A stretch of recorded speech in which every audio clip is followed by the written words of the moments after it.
Ampere.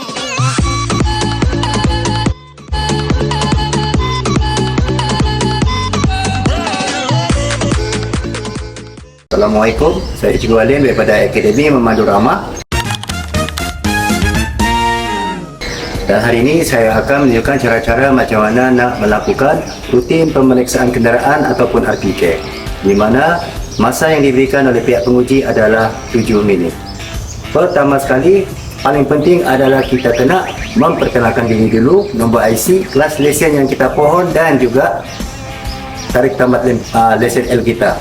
Dan sekarang saya akan mulakanlah. Pertama sekali memberi salam. Assalamualaikum tuan, nama saya Abdul Halim bin Haji Muhammad Supan, nombor IC. Kelas lesen yang saya pohon untuk diuji adalah lesen D dan tarikh tamat lesen L saya tamat tempoh pada 30 Jun 2025. Ini contoh untuk macam mana kita memulakan. Lepas itu baru kita mulakan dengan bahagian badan dan seterusnya. Lesen kenderaan motor tamat tempoh pada 17 Oktober 2025. Perakuan pemeriksaan 17 Oktober 2025.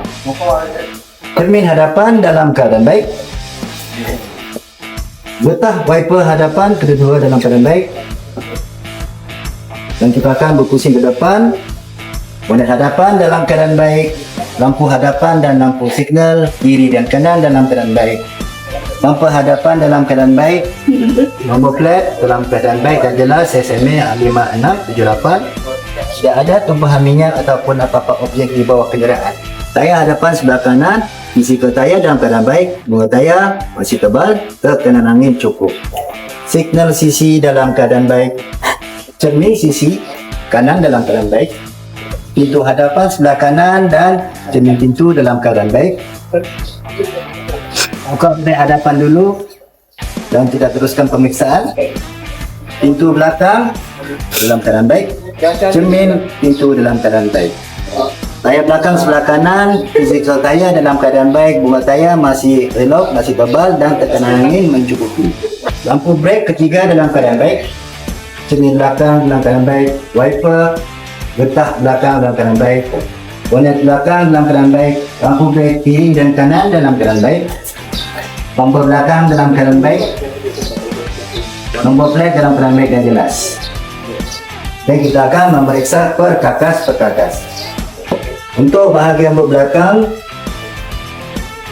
alat segitiga ada, jack dan pemutar jack ada, pembuka tayar ada, peti pertolongan cemas ada, dan kemudian tayar gantian di bawah bot ini.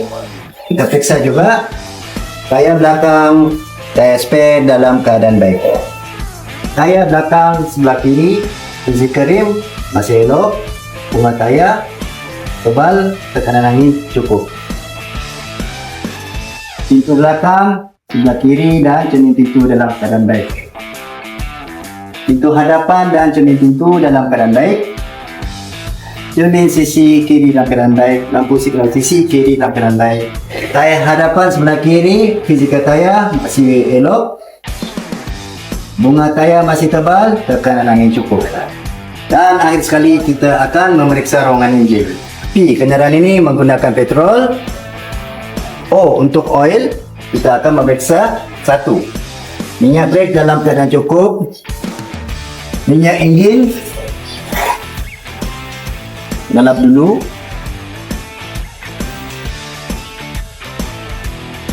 Minyak enjin diperas yang cukup. W, water iaitu air. Tangki air wiper dalam keadaan yang cukup. Tangki simpanan air diparas yang cukup.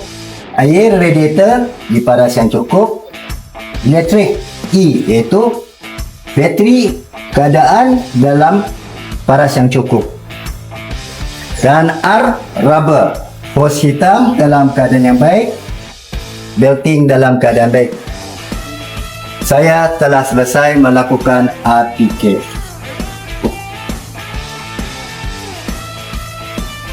Itu saja untuk melakukan RPK iaitu rutin pemeriksaan kenderaan, dan harus ingat mesti 7 minit untuk menyelesaikan atau menyempurnakan semua bahagian kenderaan yang perlu diperiksa. Sekian, terima kasih.